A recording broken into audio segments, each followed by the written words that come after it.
প্রশ্ন ফাঁস কাণ্ডে জড়িত 17 জনকে রিমান্ডে নেওয়া হয়েছে। তাদের মাঝে আবেদ আলী সহ 6 জন জবানবন্দি দিয়েছেন, বর্ণনা করেছেন কিভাবে পরীক্ষার্থীদের কাছ থেকে লাখ লাখ টাকা হাতিয়ে নেওয়া হতো, তাদেরকে কিভাবে প্রশ্ন দেয়া হতো, আবার সেই প্রশ্নের উত্তরও পড়িয়ে দেয়া হতো।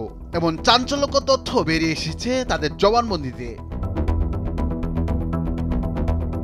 রাজধানী ঢাকা ও আশেপাশে বিভিন্ন নিরাপদ কক্ষ ভাড়া নেওয়া হতো।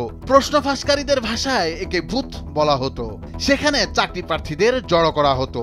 যারা টাকা দিয়েছে তাদেরকে মূলত সেখানে আনা হতো।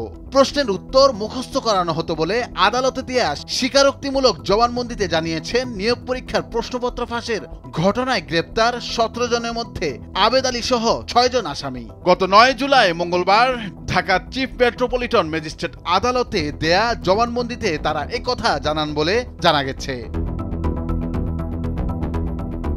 আদালতে যারা জবানবন্দি দিয়েছেন তারা হলেন পিএসসির সাবেক গাড়ি চালক সৈয়দ আবেদ আলী, পিএসসির ডেসপাস রাইডার মোহাম্মদ খলিলুর রহমান, পিএসসির অফিস সহায়ক সাজিদুল ইসলাম, পানির ফিল্টার ব্যবসায়ী সাখাওয়াত হোসেন, তার ছোট ভাই সালিম হোসেন ও রাজধানীর বেসরকারি একটি বিশ্ববিদ্যালয়ের ছাত্র লিটন সরকার।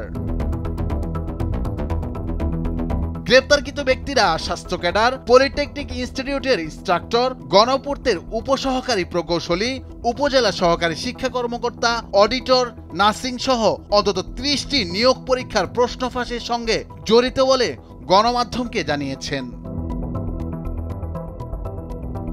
মামলার তদন্ত সংশ্লিষ্ট সূত্র জানায়, আদালতে দেয়া জবানবন্দিতে আবেদ আলী বলেন, রেলওয়ের উপসহকারী প্রকৌশলী পদে নিয়োগ পরীক্ষার আগে ফাঁস হওয়া প্রশ্নপত্র ও এর উত্তর অফিস সহকারী সাজিদুলের কাছ থেকে নিয়েছিলেন তিনি।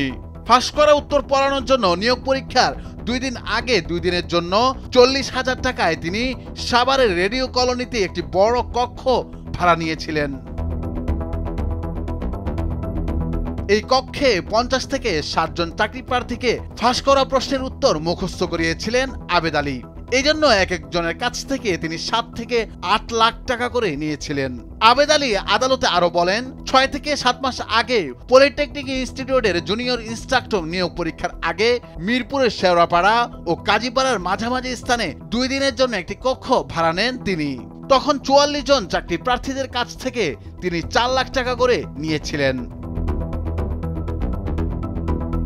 এছাড়া 2005 সালে তিনি গণপূর্তের উপসহকারী প্রকৌশলী নিয়োগ পরীক্ষায় চাকরি প্রার্থীদের কাছ থেকে ফাঁস করা প্রশ্নপত্র বিক্রি করে 3 লাখ টাকা করে নিয়েছিলেন। তাদের মধ্যে 15 থেকে 16 জনের চাকরি হয়েছিল। নোয়েল আফসার, নিউজ ডেস্ক, ভোরের কাগজ।